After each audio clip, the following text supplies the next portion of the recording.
In a move that is not surprising, the Trump regime has decided that they will no longer put out an annual report on hunger statistics in America.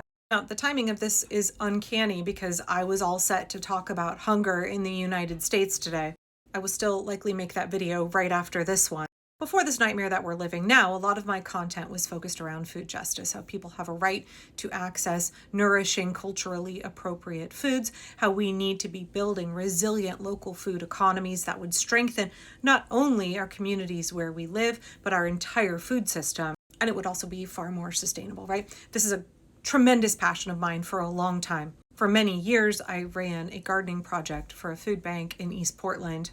In my own garden, I had volunteers coming 3 times a week. We would grow and harvest food. I taught workshops on sustainable urban agriculture, beekeeping, poultry keeping in the city, etc., etc. And of course, one of my main interests, which is urban fruit cultivation. At the peak, my garden had like 46 fruit trees and 1 nut tree. I've pared it down a little bit over the last several years because it really was too much. I think I'm down to 32 fruit and nut trees. Anyway, food security, food justice, this is my wheelhouse.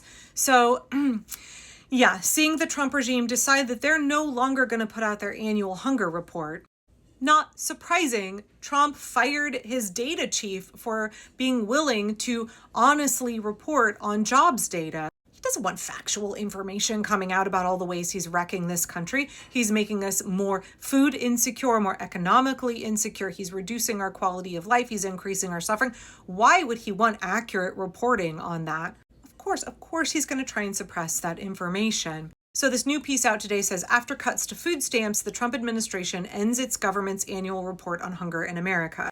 We know that the regime is cutting food assistance on multiple levels, right? Not just in the United States, but also abroad. I will never miss an opportunity to remind everybody that Elon Musk destroying USAID is causing millions of people to starve to death around the world. Elon Musk and Donald Trump have created a holocaust against the world's poorest people who are starving to death. The Lancet says it will be 14 million people. I know there's a lot going on at home. There's a lot of harm that the regime is trying to do to us, but